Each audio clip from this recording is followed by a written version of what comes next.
Hello students, welcome to WB exam guide. তো আজকে আলোচনা করব বিগত ইন্টারভিউ যে সমস্ত প্রশ্নগুলো করেছিল তার পার্ট 14 নিয়ে। তো তোমরা যারা কিন্তু আগের ক্লাসগুলো দেখোনি, প্রত্যেকে ক্লাসগুলো মন দিয়ে করে নেবে। প্রত্যেকটা প্রশ্ন কিন্তু প্রিভিয়াস ইয়ারের প্রশ্ন। প্রত্যেকটা প্রশ্ন কিভাবে ইন্টারভিউ জিজ্ঞেস করেছিল এবং কিভাবে তোমাকে সেগুলো ফেস করতে হবে এবং এবার ইন্টারভিউ কোন কোনগুলো জিজ্ঞাসা করবে, আমি সমস্ত কিছু ক্লাসে কিন্তু আলোচনা করে দেবো। তো এবার আজকে যে টপিকগুলো থাকছে, বেসিক তো এখানে কিছু উল্লেখ রয়েছে, সমস্ত টপিকগুলো তো আমাদের যে থাম্বনেল রয়েছে থাম্বনেলে তো উল্লেখ করা সম্ভব নয়, কিন্তু কিছু কিছু পয়েন্ট লিখেছি। যেমন দেখো, রিডিং ফেস্টিভ্যাল বলতে আপনি কি বোঝেন, নিরবিচ্ছিন্ন মূল্যায়ন থেকে জিজ্ঞাসা করে, প্রাথমিক শিক্ষার্থীদের 1 এবং 0-1-এর ধারণা আপনি কিভাবে দেবেন, শিক্ষার্থীদের বি এবং ডি আপনি কিভাবে বোঝাবেন। তাহলে এই সমস্ত যে প্রশ্নগুলো কিন্তু প্রতি ইন্টারভিউ কিন্তু জিজ্ঞেস করবে, মানে যতবার আমাদের শিক্ষক নিয়োগের পরীক্ষা হবে না কেন প্রতিবারই জিজ্ঞেস করবে। আর এই প্রশ্নগুলো 2022-এর রিক্রুটমেন্টে অনেকবার করে জিজ্ঞেস করছিল। তো প্রত্যেকে প্রশ্নগুলোর আনসারগুলো ভালো করে দেখো আর প্রত্যেকে কিন্তু প্র্যাকটিস করো বাড়িতে। আর আরেকটা কথা বলি যে অনেকে আমরা কিন্তু শুধুমাত্র পিডিএফগুলো পড়ছি বা নোটসপত্র পড়ছি, কিন্তু মক ডেমোতে কেউ কিন্তু ফোকাস করছি না। একটা কথা মাথায় রেখো, 5 নাম্বারের মধ্যে কিন্তু নিজের হাতে 5 নাম্বার। এই যে মক ইন্টারভিউ যেটা তোমরা দেবে, ক্লাসের যে অ্যাপটিটিউড টেস্ট, সেই 5 নাম্বার কিন্তু তোমার নিজের হাতে, আর বাকি যে 5 নম্বর থাকে সেটা কিন্তু স্যারদের হাতে। কারণ সেখান থেকে কি প্রশ্ন করবে না করবে তুমি কিছু জানো না। কিন্তু এই যে 5 নাম্বার যে মক ইন্টারভিউ দেবে বা মক তুমি মানে পড়াবে একটা মক ডেমো, সেটা কিন্তু তুমি সুন্দরভাবে উপস্থাপন করতে হবে। প্রত্যেকে কিন্তু ভালো করে প্রিপারেশন নিয়ে যাও। নিজে থেকে বাড়ি থেকে বসে কেউ প্রিপারেশন নিও না। কোনো স্যার হোক, কোনো দাদা হোক, কোনো কোচিং সেন্টার, যেখানেই পারো না কেন কোনো না কোনো জায়গা থেকে একটু গাইড নিয়ে যাও, যাতে সুন্দরভাবে জিনিসটাকে আরও ফুটিয়ে তুলতে পারো। ঠিক আছে? তো আমাদের কিন্তু ডাব্লিউবি এক্সাম গাইডের পক্ষ থেকেও কিন্তু নতুন কোর্স চলছে মক ইন্টারভিউ দেওয়ার। তোমরা যদি ক্লাস করতে চাও অনলাইনে, আমার সঙ্গে অবশ্যই যোগাযোগ করবে স্ক্রিনে দেওয়া নাম্বারে। ওকে, চলো ফার্স্ট কোশ্চেন বলছে, পশ্চিমবঙ্গের রিডিং ফেস্টিভ্যাল বলতে আপনি কি বোঝেন। এখন আমাদের দেখবে প্রাথমিক বিদ্যালয়ে রিডিং ফেস্টিভ্যাল বলে একটা প্রকল্প চালু হয়েছে। এই রিডিং ফেস্টিভ্যাল বলতে আপনি কি বোঝেন। পশ্চিমবঙ্গে রিডিং ফেস্টিভ্যাল বা পাঠ উৎসব হলো রাজ্যের প্রাথমিক বিদ্যালয়গুলিতে চালু হওয়া একটি বিশেষ কর্মসূচি, যার মূল উদ্দেশ্য হলো শিক্ষার্থীদের মধ্যে পড়ার প্রতি আগ্রহ তৈরি করা এবং তাদের জড়তা কাটানো। আমরা জানি যে অনেক শিক্ষার্থী রয়েছে তারা কিন্তু সঠিকভাবে রিডিং পড়তে পারে না, যাতে প্রত্যেকটা শিক্ষার্থী যাতে সুন্দরভাবে রিডিং পড়তে পারে এবং অনেকের মধ্যে থেকে যাতে তারা কথা বলতে পারে এবং নিজের যে সুপ্ত সম্ভাবনা, সেই সুপ্ত সম্ভাবনাকে ফুটিয়ে তুলতে পারে কথা বলার মাধ্যমে, সেই জন্য এই রিডিং ফেস্টিভ্যালকে আয়োজন করা হয়েছে। এই উৎসবে গল্প বলা, কবিতা, আবৃত্তির মতো কার্যকলাপের মাধ্যমে শিশুদের পঠন দক্ষতা বৃদ্ধি করা হয় এবং তাদের আত্মবিশ্বাস বাড়ানো হয়, যেখানে শিক্ষক, অভিভাবক এবং স্থানীয় গণ্যমান্য ব্যক্তিরাও অংশগ্রহণ করবেন। তাহলে বোঝা গেল। তাহলে রিডিং ফেস্টিভ্যালটা কি ইন্টারভিউ জিজ্ঞাসা করলে সুন্দরভাবে আনসার করবে। নেক্সট কোশ্চেন বলছে, পশ্চিমবঙ্গে রিডিং ফেস্টিভ্যাল কবে চালু হয়। পশ্চিমবঙ্গে প্রাথমিক বিদ্যালয়গুলিতে রিডিং ফেস্টিভ্যাল বা পঠন উৎসব চালু করার নির্দেশ জারি করা হয়েছিল 2022 সালের এপ্রিল মাসে। পশ্চিমবঙ্গ সমগ্র শিক্ষা মিশনের পক্ষ থেকে এই নির্দেশিকা জারি করা হয়েছে।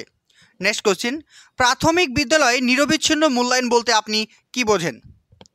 প্রাথমিক বিদ্যালয়ে নিরবিচ্ছিন্ন মূল্যায়ন বলতে বোঝায় শিক্ষার্থীদের অগ্রগতি ধারাবাহিকভাবে এবং সামগ্রিকভাবে মূল্যায়ন করা।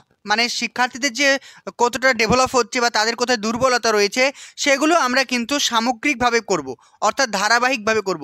যে আজকে করলাম 1 মাস পর করব বা 2 মাস পর করব, এমনটা নয়। প্রতিনিয়ত প্রতিটা ক্লাসে, প্রতিটা সময়ে, প্রতিটা মুহূর্তে আমরা শিক্ষার্থীদেরকে অবজার্ভ করব, প্রতিটা মুহূর্তে শিক্ষার্থীদেরকে আমরা ইভালুয়েট করব। এটাকে বলছে কি নিরবিচ্ছিন্ন। নিরবিচ্ছিন্ন কথার অর্থ হচ্ছে খাপ ছাড়া যেটা হবে না। এর মধ্যে শুধু পরীক্ষা বা নম্বরের ওপর নির্ভর করবে না, শুধুমাত্র যে পরীক্ষা দিলাম বা কোনো একটা টেস্ট নিলাম এর মাধ্যমে যে আমাকে মূল্যায়ন করতে হবে এমনটা নয়। শিক্ষার্থীর মানসিক, সামাজিক, নৈতিক, শারীরিক এবং প্রক্ষোভিক বিকাশের মতো সকল দিকের মূল্যায়ন করা হয়।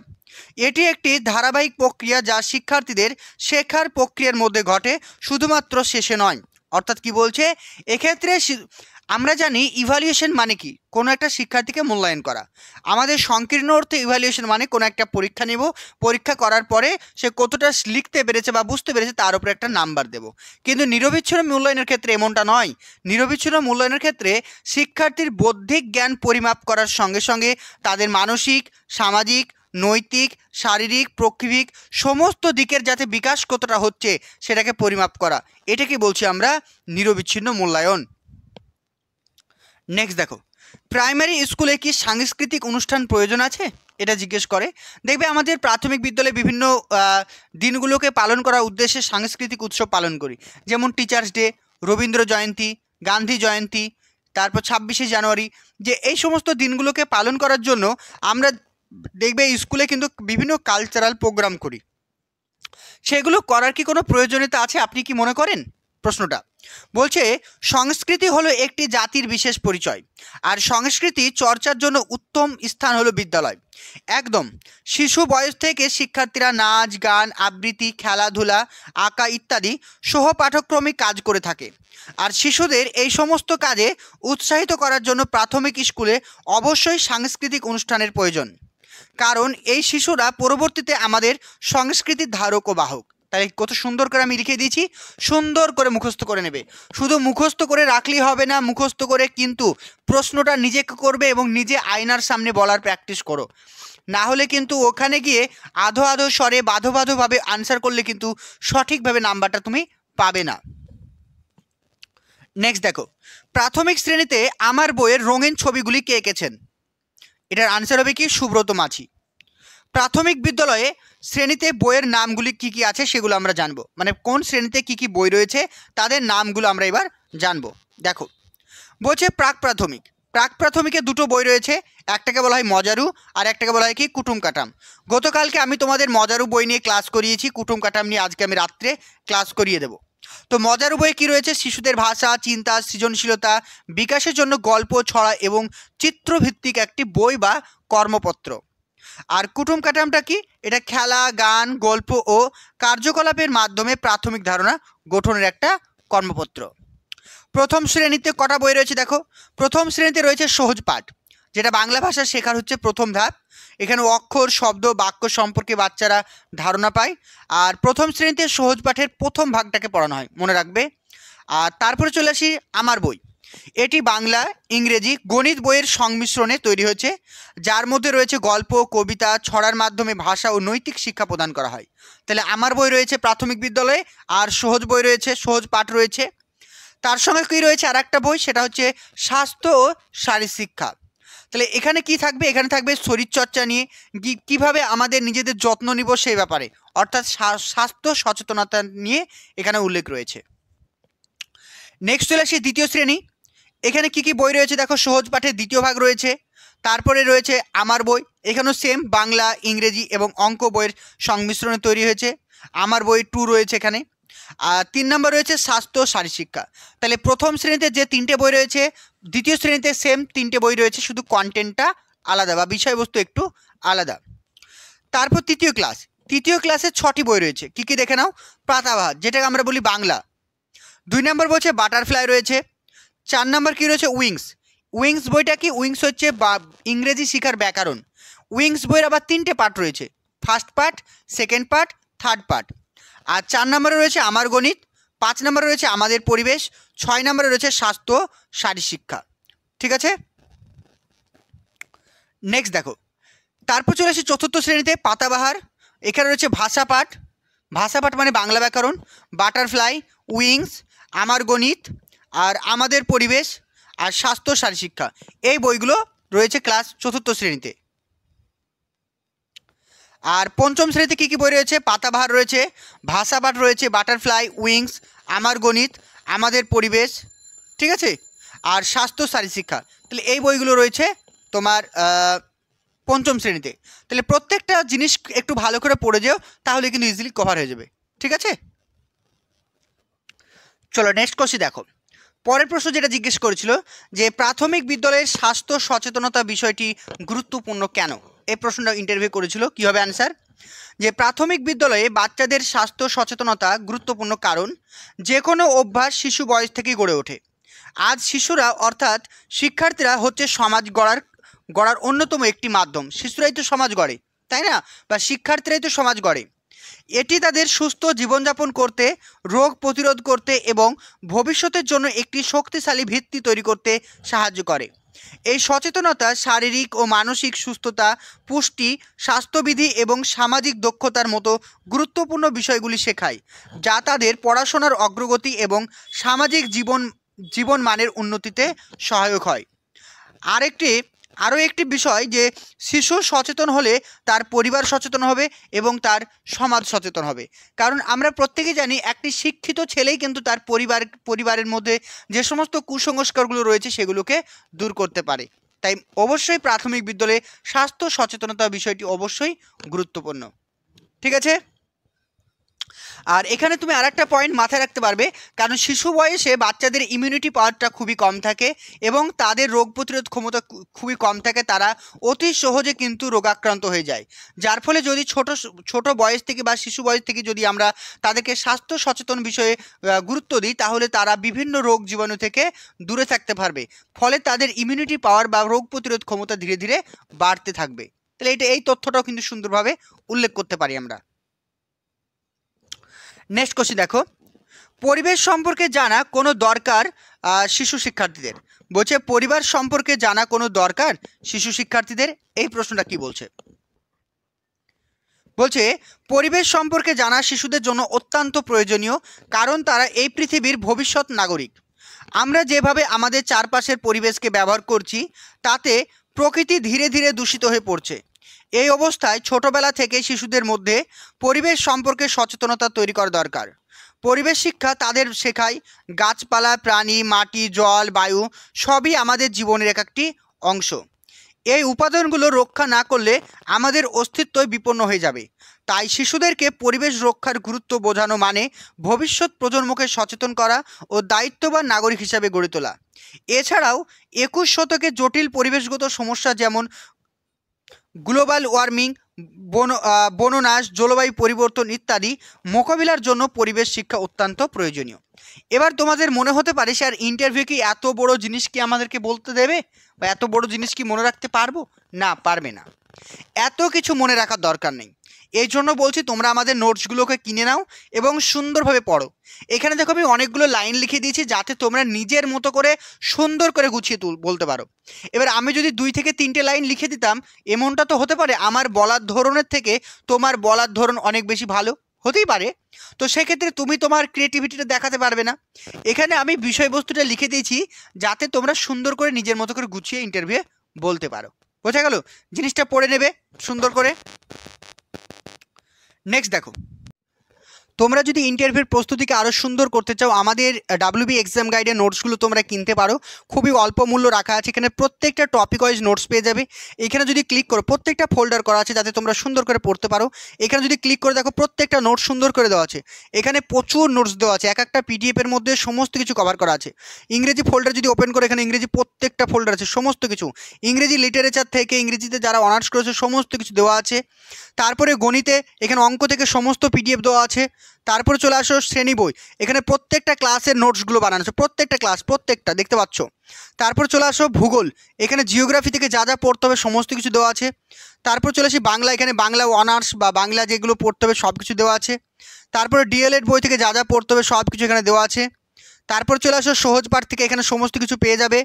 ঠিক আছে, তারপরে প্রিভিয়াস ইয়ার কোশ্চেন যেগুলো প্র্যাকটিস করেছি সমস্ত কিছু এখানে পেয়ে যাবে তোমরা, প্রিভিয়াস ইয়ার কোশ্চেন। তারপরে সমস্ত জেলা সম্পর্কে পেয়ে যাবে। এছাড়াও যার যে সাবজেক্টে অনার্স সমস্ত কিছু এর মধ্যে পেয়ে যাবে, সমস্ত কিছু দেওয়া আছে যার যে সাবজেক্টে। তো প্রত্যেকে যারা আমাদের নোটসগুলো কিনতে চাও প্রত্যেকে আমাদের এই কন্ট্যাক্ট নাম্বারে যোগাযোগ করো।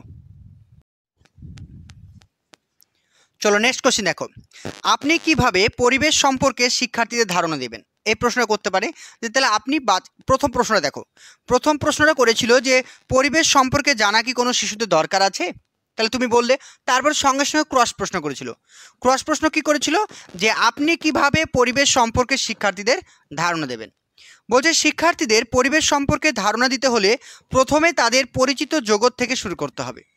আমি প্রথমে বলবো আমাদের চারপাশে যা কিছু আছে যেমন গাছ, পাখি, পশু, ঘরবাড়ি, রাস্তাঘাট, নদী, পাহাড় সবই হচ্ছে পরিবেশের অংশ। তারপর উদাহরণ দেব, তুমি এখন স্কুলে আছো, এটা তোমার স্কুলের পরিবেশ। তুমি যখন বাড়িতে থাকো সেটা তোমার বাড়ির পরিবেশ, তুমি যখন মাঠে খেলো সেটা তোমার মাঠের পরিবেশ। এইভাবে শিশু নিজের পরিচিত জায়গা এবং অভিজ্ঞতার মধ্যে এটি পরিবেশ সম্পর্কে ধারণা তৈরি করতে পারবে। তখন তারা সহজে বুঝতে পারবে যে পরিবেশ মানে শুধু প্রকৃতি নয়, বরং আমাদের চারপাশের সব কিছু, যার সঙ্গে আমরা প্রতিদিন যুক্ত থাকি বা প্রতিনিয়ত যুক্ত থাকি। ওকে, চলো নেক্সট কোশ্চেন দেখো। বিদ্যালয়ে অরণ্য সপ্তাহ বা বৃক্ষরোপণ কর্মসূচি পালনের গুরুত্ব কী? খুবই ভালো একটা প্রশ্ন, ইন্টারভিউ জিজ্ঞেস করে। তো এই প্রশ্নটা না করে তোমাদেরকে আর একটা প্রশ্ন করে যে বিদ্যালয়ে আপনি যে যে 5ই যে জুন আমরা পালন করি মানে বৃক্ষরোপণ দিবস, সেই বৃক্ষরোপণ দিবস কীভাবে পালন করবেন, এই প্রশ্নটা ইন্টারভিউ করেছিল। এর আগের ক্লাসেও কিন্তু আমি এটা আলোচনা করে দিয়েছি। ঠিক আছে, দেখো এই প্রশ্নটা কীভাবে করবো আনসার। বিদ্যালয়ে অরণ্য সপ্তাহ বা বৃক্ষরোপণ কর্মসূচি পালনের গুরুত্ব কোথায়? বিদ্যালয়ে অরণ্য সপ্তাহ বা বৃক্ষরোপণ কর্মসূচি পালনের গুরুত্ব অনেকটাই। আমরা সবাই জানি যে একটি গাছ একটি প্রাণ। গাছ আমাদের জীবন ধারণের জন্য প্রয়োজনীয় অক্সিজেন দেয়, ছায়া দেয়, ফল দেয় এবং প্রকৃতির ভারসাম্য রক্ষা করে। তাই বিদ্যালয়ে এই ধরনের কর্মসূচি পালনের মাধ্যমে শিশুদের মনে গাছের প্রতি ভালোবাসা ও যত্ন নেওয়ার অভ্যাস তৈরি হয়। শিশুরা নিজের হাতে গাছ লাগিয়ে বুঝতে পারে প্রকৃতিকে রক্ষা করা কতটা গুরুত্বপূর্ণ। এছাড়া বিদ্যালয়ের এই কর্মসূচির প্রভাব সমাজের সর্বস্তরে মানুষের মধ্যেও ছড়িয়ে পড়ে, ফলে সবাই মিলে প্রকৃতি রক্ষার কাজে অংশ নেয়। বোঝা গেল? তাহলে এইভাবে সুন্দর করে গুছিয়ে বলতে পারলেই কিন্তু সঠিক নাম্বারটা পাবে। চলো নেক্সট কোশ্চেন। বাচ্চাদের প্রথম শ্রেণীতে সংখ্যার ধারণা আপনি কিভাবে দেবেন? এই প্রশ্ন ইন্টারভিউ করেছিল যে বাচ্চাদের প্রথম শ্রেণীতে সংখ্যার ধারণা আপনি কিভাবে দেবেন। প্রথম শ্রেণীর শিশুদের সংখ্যা ধারণা দিতে হলে তাদের দৈনন্দিন জীবনের কিছু পরিচিত বিষয় থেকে শুরু করা উচিত। আমি প্রথমে তাদের সঙ্গে কথোপকথনের মাধ্যমে ধারণা তৈরি করব। আমি প্রথমে তাদের সঙ্গে কথা বলবো বা কথোপকথনের মাধ্যমে তাদের মধ্যে ধারণা তৈরি করব। যেমন আমি জিজ্ঞাসা করব, বলো তো আমাদের নাক কটা? শিশুরা বলবে একটা। তারপর বলবো চোখ কটা? তারা বলবে দুটো। তারপর বলবো আমাদের কটি আঙুল রয়েছে 2 হাতে? তারা বলবে 10টা। এইভাবে আমি তাদেরকে বিভিন্ন বস্তুর সঙ্গে গণনা করার সম্পর্কটি তুলে ধরব। অর্থাৎ সংখ্যা মানে কতটি বস্তু আছে তা বোঝানো। এইভাবে খেলার ছলে চিত্র, বস্তু, আঙুল এবং খেলনা ইত্যাদির সাহায্যে সহজেই আমি তাদের মধ্যে সংখ্যার ধারণাকে গড়ে তুলব। বোঝা গেল? তাহলে নিজের মতো করে সুন্দর করে গুছিয়ে বলবে তোমরা। জিনিসটা পড়ে কিন্তু বারবার করে বলছি আয়নার সামনে প্র্যাকটিস করবে। ঠিক আছে? আর আমাদের যে মক ইন্টারভিউ ক্লাস হচ্ছে সেখানে তো আমরা অবশ্যই ধরবো প্রশ্নগুলো, তখন সুন্দর করে আমরা কারেকশন করে দেবো। নেক্সট দেখো, প্রাথমিক বিদ্যালয়ে শিক্ষার্থীদের 1 আর 0-1 যে একই, সেটা আপনি কিভাবে বোঝাবেন? কি বললাম যে প্রাথমিক বিদ্যালয়ের শিক্ষার্থীদের 1 আর 0-1 যে একই, সেটা আপনি কিভাবে বোঝাবেন? আমি প্রথমে শিশুদের একক, দশক, শতকের ছক বা প্লেস ভ্যালু চার্ট ব্যবহার করব। তাহলে বাচ্চাদেরকে যদি তোমাকে জিজ্ঞাসা করে যে আপনি প্রাথমিক বিদ্যালয়ে 1 এবং 0-1-এর ধারণা আপনি কিভাবে দেবেন, বা 1 বা 0-1 যে একই, সেটি আপনি বাচ্চাদেরকে কিভাবে বোঝাবেন, তাহলে কি বলবে? আমি প্রথমে শিশুদের একক, দশক, শতকের একটি ছক ব্যবহার করব, বা যেখানে প্লেস ভ্যালু চার্ট ব্যবহার করব। ছোট বোর্ডে আমি 2টি সংখ্যা লিখব, মানে বোর্ডটিতে আমি 2টি সংখ্যা লিখব, 1 এবং 0-1। তারপর দেখাবো 2 ক্ষেত্রে এককের ঘরে 1 আছে। মানে আমি এইভাবে করব, তো আমি তো এটা একক, এটা দশক, এটা শতক লিখেছি। তাহলে প্রথমে আমরা কি লিখব? 1 লিখব। তারপর আমি কি লিখব? 1 আর 0-1। আমি তাদেরকে জিজ্ঞাসা করব যে দেখো তো প্রথম ক্ষেত্রে 1টা কোথায় আছে? এককের ঘরে। দ্বিতীয় ক্ষেত্রে 1টা কোথায় আছে? সেটাও এককের ঘরে। দশকের ঘরে কি কোনো সংখ্যা আছে? নেই। আর যেহেতু আমরা বাচ্চাদেরকে 1 বা 0-1-এর ধারণা দিচ্ছি, তার মানে অলরেডি বাচ্চাদেরকে আমি শূন্যের ধারণা দিয়ে দিয়েছি, তাই না? তাহলে বাচ্চাদেরকে প্রথমে 0 ধারণা দিয়েছি, তখন আমি তাদেরকে বলবো যে এর আগের ক্লাসে আমরা কি শিখেছিলাম? 0 মানে কিছু নেই, মানে 0 মানে ফাঁকা। তাহলে এই যে 0-1 আছে, তাহলে 1-এর আগে যে 0 আছে, 1-এর আগে যদি 0 থাকে তার কি গুরুত্ব আছে? কিছু গুরুত্ব নেই। তাহলে 1 এবং 0-1 কী হবে? একই হবে। তাহলে বাচ্চাদেরকে আমি এইভাবে পড়াতে পারি। দেখো বলছে, দ্বিতীয় সংখ্যায় শুধু দশকের ঘরে শূন্য লেখা হয়েছে। এরপর বলবো দেখো শূন্য, শূন্য মানে তো শূন্য, ফাঁকা, যার কোনো মান নেই, তাই 0 1 এবং 1 দুটোই হচ্ছে সমান। এইভাবে শিশুকে শেখানো হবে যে কোনো সংখ্যার বাঁ দিকের শূন্য সংখ্যার মান কিন্তু পরিবর্তন করে না, অর্থাৎ 1 এবং 0 1 দুটির মানই হবে একই। নেক্সট দেখো, শিশুকে কিভাবে গড়ের ধারণা দেবেন, প্রশ্নটা ইম্পর্টেন্ট। তাহলে আপনি শিশুদেরকে কিভাবে গড়ের ধারণা দেবেন? গড়ের ধারণা শেখার জন্য দেখো, গড়ের ধারণা দিতে গেলে প্রথমে বাচ্চাদেরকে ভাগের ধারণা অবশ্যই কমপ্লিট করতে হবে, কারণ বাচ্চারা অলরেডি ভাগ শিখে গেছে। গড়ের ধারণা শেখাবার জন্য আমি বাস্তব উপকরণ ব্যবহার করব। যেমন একদিন আমি ক্লাসে মাটির তৈরি 15টি গুলি বা ছোট ছোট বল নিয়ে যাব। এরপর আমি টেবিলের ওপরে 3টি জায়গায় এই বলগুলি রাখবো। যেমন এক জায়গায় রাখবো 7টি, অন্য জায়গায় 5টি এবং অন্য জায়গায় 3টি। তারপর বাচ্চাদেরকে জিজ্ঞাসা করব প্রত্যেকটি জায়গায় কয়টি করে বল আছে, তারা উত্তর দেবে, এক এক করে উত্তর দেবে। এরপর বলবো এখন এমনভাবে গুলিগুলো ভাগ করো যেন 3টে জায়গাতেই গুলিগুলো সমান সংখ্যায় থাকে। যখন বাচ্চারা ভাগ করে নেবে তখন আমি বলবো দেখো এখন প্রতিটি জায়গায় সমান সংখ্যা গুলি আছে, একে কি বলা হয়? গড়। একে কি বলা হয়? গড় বলা হয়। এইভাবে গড় মানে হচ্ছে সমানভাবে বণ্টন করা। এই ধারণাটি শিশুর মনে বাস্তব উদাহরণের মাধ্যমে আমি পরিষ্কার করে তুলে ধরব। নেক্সট দেখো, নেক্সট বলছে ইতিহাস শিক্ষা সম্পর্কিত প্রশ্ন উত্তর, মানে ইতিহাস থেকে কি কি প্রশ্ন করেছিল ইন্টারভিউ সেগুলো। নেক্সট দেখো, বলছে ইতিহাস আমরা কেন পড়ি? প্রাইমারি শিক্ষার্থীদের ইতিহাস সম্পর্কে আপনি কিভাবে ধারণা দেবেন?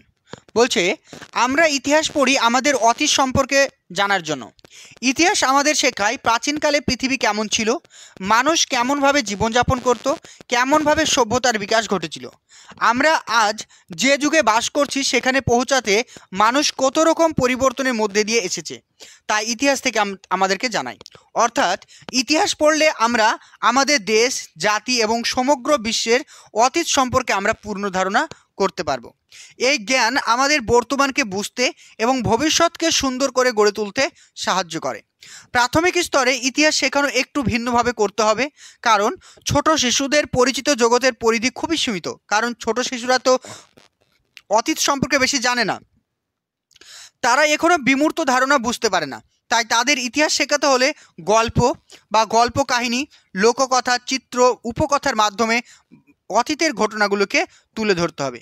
যেমন গৌতম বুদ্ধ, শিবাজি, রামায়ণ, মহাভারতের চরিত্র, যেগুলোতে চরিত্র আছে, ঘটনা আছে, সেগুলোকে সুন্দরভাবে তুলে ধরবো। তাহলে এগুলো কিন্তু বারবার করে পড়ো, এগুলো প্রিভিয়াস ইয়ার প্রশ্ন তোমাদেরকে কিন্তু জিজ্ঞাসা করবে, ঠিক আছে? চলো নেক্সট দেখো, যদি ছোট করে যদি জিজ্ঞাসা করো, ছোট করে লিখে দিয়েছি দেখো, ইতিহাস পড়ি কেন? আমরা বাচ্চাদেরকে ইতিহাস কেন পাঠদান করব? ইতিহাস পড়ি অতীতকে জানার জন্য, বর্তমানকে বোঝার জন্য এবং ভবিষ্যৎকে সুন্দরভাবে গড়ে তোলার জন্য। আর প্রাইমারিতে ইতিহাস শিক্ষাতে হবে গল্প, কাহিনী, চিত্র ও কার্যকলাপের মাধ্যমে, যাতে শিশু শেখার প্রতি আনন্দ পায়। নেক্সট কোশ্চেন দেখো, আমরা পৃথিবীর বাইরে আছি না ভেতরে আছি, এটি শিশুদের সহজে কিভাবে বোঝানো যাবে? প্রথমে শিশুদের পৃথিবীর আকৃতি সম্পর্কে ধারণা দিতে হবে। যেহেতু আমরা পৃথিবীর আরও গভীর বিষয় জানছি, তো সেহেতু অলরেডি তারা পৃথিবীর আকৃতি সম্পর্কে জেনে গেছে। আমি তাদের বলবো আমাদের পৃথিবীর আকৃতি অনেকটা কমলা লেবুর মতো গোল। এরপর আমি একটি গোলক ব্যবহার করব, শিশুদের সামনে গোলকটি ঘুরিয়ে দেখাবো, দেখো এর ওপরে নানান দেশ মহাদেশ আছে, আমরাও এই পৃথিবীর এক জায়গায় থাকি। এইভাবে তারা বুঝতে পারবে যে পৃথিবীর ভেতরে নয়, পৃথিবীর ওপরে আমরা থাকি। তাহলে একটা কমলা লেবু দেখিয়ে বা একটা ফুটবল দেখিয়ে বা গ্লোব দেখিয়ে আমরা তাদেরকে বোঝাতে পারবো। আমি আরও বলবো পৃথিবীর নিচের অংশে আছে মাটি, শিলাস্তর, জল, আরও তারও নিচে রয়েছে গরম তরল পদার্থ, যাকে কি বলা হয়? ম্যাগমা বলা হয়। এইভাবে চিত্র ও বাস্তব উপকরণের মাধ্যমে পৃথিবীর গঠন ও অবস্থান শিশুদের খুব সহজে বোঝাবো। অর্থাৎ তাদেরকে আমি যদি একটা ফুটবল দেখাই, আচ্ছা দেখো তো এই ফুটবলের ওপরে রয়েছে আমরা, তাহলে ফুটবলের ভেতরে কি রয়েছে? ফুটবলের ভেতরে রয়েছে বায়ু, বাতাস রয়েছে। ঠিক তেমনি এই ফুটবলের ভেতরে কি থাকবে? আমাদের তরল পদার্থ থাকবে, ম্যাগমা থাকবে। এগুলো তাদেরকে সুন্দরভাবে আমরা বুঝিয়ে বলতে পারি। তাহলে নোটসগুলো পড়ো এবং সুন্দর করে নিজেদের আনসারটাকে গুছাও এটা পড়ে। তোমরা যদি ইন্টারভিউর প্রস্তুতিকে আরও সুন্দর করতে চাও, আমাদের ডাব্লিউবি এক্সাম গাইডের নোটসগুলো তোমরা কিনতে পারো। খুবই অল্প মূল্য রাখা আছে, এখানে প্রত্যেকটা টপিক ওয়াইজ নোটস পেয়ে যাবে। এখানে যদি ক্লিক করো, প্রত্যেকটা ফোল্ডার করা আছে যাতে তোমরা সুন্দর করে পড়তে পারো। এখানে যদি ক্লিক করে দেখো, প্রত্যেকটা নোটস সুন্দর করে দেওয়া আছে। এখানে প্রচুর নোটস দেওয়া আছে, এক একটা পিডিএফের মধ্যে সমস্ত কিছু কভার করা আছে। ইংরেজি ফোল্ডার যদি ওপেন করে, এখানে ইংরেজি প্রত্যেকটা ফোল্ডার আছে, সমস্ত কিছু ইংরেজি লিটারেচার থেকে ইংরেজিতে যারা অনার্স করেছে সমস্ত কিছু দেওয়া আছে। তারপরে গণিতে এখানে অঙ্ক থেকে সমস্ত পিডিএফ দেওয়া আছে। তারপরে চলে আসো শ্রেণী বই, এখানে প্রত্যেকটা ক্লাসের নোটসগুলো বানানো আছে, প্রত্যেকটা ক্লাস প্রত্যেকটা দেখতে পাচ্ছ। তারপর চলে আসো ভূগোল, এখানে জিওগ্রাফি থেকে যা যা পড়তে হবে সমস্ত কিছু দেওয়া আছে। তারপর চলে আসি বাংলা, এখানে বাংলা অনার্স বা বাংলা যেগুলো পড়তে হবে সব কিছু দেওয়া আছে। তারপরে ডিএলএড বই থেকে যা যা পড়তে হবে সব কিছু এখানে দেওয়া আছে। তারপর চলে আসো সহজ পাঠ থেকে, এখানে সমস্ত কিছু পেয়ে যাবে, ঠিক আছে। তারপরে প্রিভিয়াস ইয়ার কোশ্চেন যেগুলো প্র্যাকটিস করেছি সমস্ত কিছু এখানে পেয়ে যাবে তোমরা, প্রিভিয়াস ইয়ার কোশ্চেন। তারপরে সমস্ত জেলা সম্পর্কে পেয়ে যাবে। এছাড়াও যার যে সাবজেক্টে অনার্স সমস্ত কিছু এর মধ্যে পেয়ে যাবে, সমস্ত কিছু দেওয়া আছে যার যে সাবজেক্টে। তো প্রত্যেকে যারা আমাদের নোটসগুলো কিনতে চাও, প্রত্যেকে আমাদের এই কন্ট্যাক্ট নাম্বারে যোগাযোগ করো। নেক্সট কোশ্চেন দেখো, বাচ্চাদের পৃথিবীর সম্পর্কে ধারণা টিএলএম ছাড়া আপনি কীভাবে দেবেন? তারা আপনাকে যদি প্রশ্ন করে যে আপনার ক্লাসে কোনো টিএলএম নেই, তো আপনি বাচ্চাদেরকে পৃথিবী সম্পর্কে কিভাবে ধারণা দেবেন? পৃথিবীর আকৃতি বোঝাতে বাস্তব উদাহরণ ব্যবহার করা যায়। আমি শিশুদের বলবো, তোমরা কি কমলা লেবু চেনো? তারপর কমলা লেবু দেখিয়ে বলবো, দেখো এই কমলা লেবু দুই প্রান্ত যেমন একটু চ্যাপ্টা আর মাঝখানটা ফুলে আছে, ঠিক তেমনি আমাদের পৃথিবীর আকৃতিও গোল, কিন্তু এই দুই প্রান্ত সামান্য চ্যাপ্টা। এছাড়াও ফুটবলকেও উদাহরণ হিসেবে দেখানো যায়, কিন্তু কমলা লেবুর উদাহরণ শিশুদের কাছে বেশি পরিচিত ও বোধগম্য হবে। এইভাবে পরিচিত জিনিসের সঙ্গে তুলনা করে পৃথিবীর আকৃতি বোঝানো হলে শিশুরা অতি সহজে মনে রাখতে পারবে। নেক্সট কোশ্চেন, সূর্য স্থির এবং পৃথিবী সূর্যের চারিদিকে ঘুরছে, এটি শিশুদের আপনি কিভাবে বোঝাবেন? বলছে, আমি এই বিষয়টি বোঝাতে চলন্ত ট্রেনের উদাহরণ নেব বা চলন্ত ট্রেনের উদাহরণ ব্যবহার করব। আমি প্রথমে শিশুদের জিজ্ঞাসা করব, তোমরা ট্রেনে চড়েছো? তারা বলবে হ্যাঁ। তারপর বলবো, তুমি কি দেখেছো ট্রেন চললে জানালার বাইরে গাছ, রাস্তা, বাড়িঘর সব ছুটে যেতে দেখেছো? তারা বলবে হ্যাঁ। তখন আমি ব্যাখ্যা করব, আসলে বাইরের সব কিছুই ছোটে না, বাইরের সব কিছু স্থির, ট্রেন ছুটছে। আচ্ছা, তোমরা যখন ট্রেনে যাও তখন ট্রেনের বাইরের দিকে তাকালে কি মনে হয়, ট্রেনটা ছুটছে না গাছপালা ছুটছে? তখন অবশ্যই তারা বলবে সে আর গাছপালা ছুটছে। তাহলে আসলে কি গাছপালা কি ছোটে না ট্রেনটা ছুটছে? তখন ওরা অবশ্যই বলবে সে আর ট্রেনটা ছুটছে। ঠিক তেমনি আমরা পৃথিবীতে রয়েছি, ঠিক আছে, আমরা পৃথিবীতে রয়েছি, পৃথিবীটা ছুটছে আর সূর্য রয়েছে স্থির। বোঝা গেল? এটাই বলবো। দেখো, তখন আমি ব্যাখ্যা করব, আসলে বাইরের কিছুই ছোটে না, ট্রেন ছোটে, কিন্তু আমাদের মনে হয় যেন সব কিছুই ছুটছে। ঠিক একইভাবে সূর্য আসলে স্থির, কিন্তু পৃথিবী নিজের চারিপাশে ঘুরছে, সূর্যের চারিদিকেও ঘুরছে। তাই আমাদের মনে হয় সূর্য ওঠে আর ডোবে, কিন্তু বাস্তবে পৃথিবীর ঘূর্ণনের কারণে এই পরিবর্তন ঘটে। এইভাবে বাস্তব জীবনের উদাহরণ ব্যবহার করে শিশুরা খুব সহজে এই কঠিন ধারণাটি বুঝতে পারবে। চলো নেক্সট কোশ্চেন দেখো, ছোট হাতের বি ও ডি কিভাবে শেখাবেন যদি একজন শিক্ষার্থী এটা বারবার ভুল করে? যে একজন শিক্ষার্থী বি এবং ডি কোনোভাবেই চিনতে পারছে না, বারবার ভুল করে ফেলছে, তো আপনি কিভাবে তার সমাধান করবেন? বলছে, এটি সম্পূর্ণভাবে অনুশীলনের ওপর নির্ভরশীল। যার অনুশীলন যত বেশি এবং মজবুত হবে তার ক্ষেত্রে ভুল হওয়ার সম্ভাবনা তত কম। এছাড়া বাচ্চাদের এই দুটি ইংরেজি অক্ষর বারবার স্পর্শ করিয়ে বা আলাদা আলাদা করে রং করিয়ে চেনানো যেতে পারে। তাছাড়া অ্যালফাবেটের মডেল বানিয়ে তাদেরকে দেখানো যেতে পারে। একটি অক্ষরের উল্টে বা পাশাপাশি উল্টে দিলে আরেকটি অক্ষরের তৈরি হয়ে যাবে। মানে একটি অক্ষরকে, যে ধরো একটা আমি এই বিটার একটা মডেল তৈরি করছি, দেখো তো এটা উল্টে যখন দেবো সেটা হয়ে যাবে ডি, মানে উল্টে গেলে ডি আর সোজা থাকলে বি। এইভাবে আমি তাদেরকে মডেল দিয়ে পড়াতে পারি। নেক্সট বলছে, এইভাবে একজন শিক্ষার্থীকে ছোট হাতের বি ও ডি কীভাবে শেখাবো তা শেখানো যেতে পারে।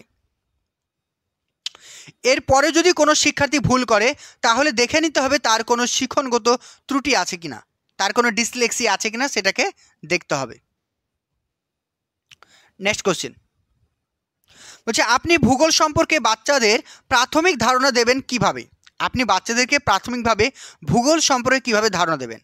প্রশ্ন, বাচ্চাদের আমি জিজ্ঞাসা করব, আচ্ছা বলো তো এই পৃথিবীতে কটি দেশ আছে, কটি মহাদেশ আছে, কটি সাগর রয়েছে? সরি, এই প্রশ্নটা রিপিট হয়েছে। এই প্রশ্নটা আমি অলরেডি তোমাদেরকে করিয়েছি, তাই না? এই প্রশ্নটা রিপিট হয়েছে। চলো নেক্সট দেখো, নেক্সট কোশ্চেন। চলো নেক্সট কোশ্চেন। নেক্সট কোশ্চেন বলছে কিভাবে আপনি ইংরেজি ভাষাকে শিশুদের মধ্যে সহজলভ্য করে তুলবেন। কারণ প্রত্যেকটা শিশু তো ইংরেজি পড়তে ভয় পায়, ইংরেজি তারা ভালোবাসে না। তো আপনি বাচ্চাদেরকে কিভাবে ইংরেজির প্রতি ভালোবাসা বৃদ্ধি করবেন? দেখো, প্রথমত তাদের ইংরেজি শেখার জন্য উৎসাহিত করতে হবে। কোনোভাবে ইংরেজি শিখতে তাদেরকে নিরুৎসাহিত করা যাবে না। শিশুদের মধ্যে ভোকাবুলারি বৃদ্ধি করা দরকার। সেই জন্য তাদের পরিপার্শ্ব জগতের মানে আশেপাশের জগতের বিভিন্ন বিষয়কে, যেমন পশু পাখি, ফুল ফল ইত্যাদি ইংরেজিতে কি বলে সেটি তাদেরকে জানাতে হবে এবং সেটি বারবার তাদেরকে লিখতে বলতে হবে এবং অনুশীলন করাতে হবে। পাশাপাশি শ্রেণীকক্ষে ব্যবহৃত বিভিন্ন জিনিস, বিভিন্ন কমান্ডিং ইংরেজিতে যাতে তারা বলতে পারে বা করতে পারে সেই দিকটিকে আমাকে নজর রাখতে হবে। যেমন এটা চক, এটা ব্ল্যাকবোর্ড। তারপরে কি কমেন্ট করতে হবে যে আমি ওয়াশরুম যাব, সেটা আমাকে ইংরেজিতে কীভাবে বলতে হবে। আমি ভেতরে আসবো, সেটাকে ইংরেজিতে কী বলতে হবে জিজ্ঞেস করতে হবে। তাহলে বসো, এটাকে ইংরেজিতে কী বলে সেটা শেখাতে হবে। অর্থাৎ আমাদের দৈনন্দিন জীবনে ব্যবহৃত বিভিন্ন ছোট ছোট শব্দগুলোকে ব্যবহার করতে হবে, ছোট ছোট বাক্যগুলো ব্যবহার করতে হবে, যাতে প্রত্যেকটা শিশু তার ইংরেজির সাথে যাতে অতি সহজে তারা পরিচিত লাভ করে। এছাড়াও তাদের বিভিন্ন ডকুমেন্টারি বা ভিডিও ইংরেজিতে দেখানো যেতে পারে। একই সঙ্গে তাদের সামান্য ভুল বা অসঙ্গতির জন্য কখনোই আমরা তাদেরকে নিরুৎসাহিত করব না। বাচ্চাদেরকে কখনো আমি বকাঝকা করব না বা নিরুৎসাহিত করব না। নেক্সট কোশ্চেন, বাচ্চাদের ABCD ধারণা আপনি কিভাবে দেবেন? A for Apple, B for ball, C for cat, D for dog. এই ধরনের ছড়ার মাধ্যমেই বাচ্চাদেরকে ABCD পড়াতে পারবো।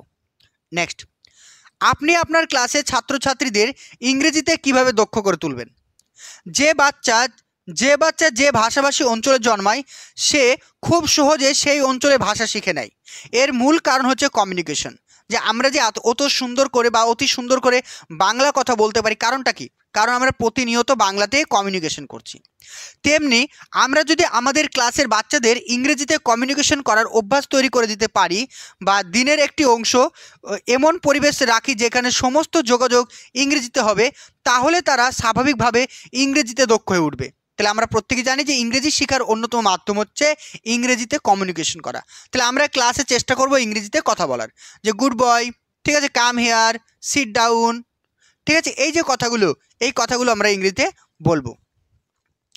এছাড়া তাদের ওয়ার্ড স্টক বাড়াতে ক্লাসে ইংরেজি ডিকশনারি ব্যবহার করতে পারবো বা ডিকটেশন ব্যবহার করতে পারবো, বা আমি কোনো ধরনের শব্দ বলছি সেগুলো তারা শুনে শুনে মনে রাখছে। এই ইংরেজি পত্রিকা পড়তে উৎসাহিত করবো। বিভিন্ন ছোট ছোট যে শিশুদের যে ম্যাগাজিন রয়েছে, খুবই হাসির, খুবই মজাদার গল্প ইংরেজিতে রয়েছে, সেগুলোকে পড়তে তাদের উৎসাহিত করব। এই সমস্ত উপায়ে আমাদের বাংলা মাধ্যম স্কুলের বাচ্চাদেরকে ইংরেজির প্রতি আমি দক্ষ করে তুলব। তো এই ছিল আজকে পার্ট নম্বর 14, পুরো আলোচনা করে দিলাম। সমস্ত প্রশ্নগুলো প্রিভিয়াস ইয়ার প্রশ্ন, প্রত্যেকটা প্রশ্ন তোমাদের জন্য ইম্পর্টেন্ট। প্রত্যেকে ভালো করে পড়াশোনা করো। আর অবশ্যই বারবার বলছি পিডিএফগুলো কিনে নাও, পিডিএফগুলো কিনে পড়ে আয়নার সামনে প্র্যাকটিস করো। বারবার বলছি আয়নার সামনে প্র্যাকটিস করো, যাতে সুন্দর করে গুছিয়ে বলতে পারো। কারণ আমরা অনেক কিছু জানি, কিন্তু সুন্দরভাবে গুছিয়ে না বলতে পারলে কিন্তু ভালো রেজাল্ট করতে পারবো না। আর একটা কথা বলি, তোমরা মক ইন্টারভিউর ওপরে কিন্তু বেশি ফোকাস করছো না। আমি বারবার বলছি 10 নম্বরের মধ্যে 5 নম্বর কিন্তু তোমাদের হাতে। তোমরা ভালো করে মক ইন্টারভিউ দিতে পারলে, মানে ডেমো ক্লাসটা করতে পারলে সুন্দর নাম্বারটা পাবে। প্রত্যেকে ডেমো ক্লাস প্র্যাকটিস করো, শুধুমাত্র ইউটিউব দেখে ডেমো ক্লাস প্র্যাকটিস করো না। কারণ সবার ডেমো কিন্তু সমানভাবে ভালো হয় না, তাই অনেক ভুল ত্রুটি থেকে যায়। তাই প্রত্যেকে কোনো শিক্ষক বা শিক্ষিকা হতে পারে বা কোনো কোচিং সেন্টার বা কোনো শিক্ষিত দাদা যে জানে এই বিষয়ে, তার কাছে তোমরা গাইড নিতে পারো। এছাড়াও আমাদের কোচিং সেন্টারে ভর্তি চলছে মক ইন্টারভিউর জন্য। তোমরা চাইলে মক ইন্টারভিউ দিতে পারবে, খুবই অল্প ফিজ রয়েছে। স্ক্রিনে দেওয়া নাম্বারে অবশ্যই যোগাযোগ করো।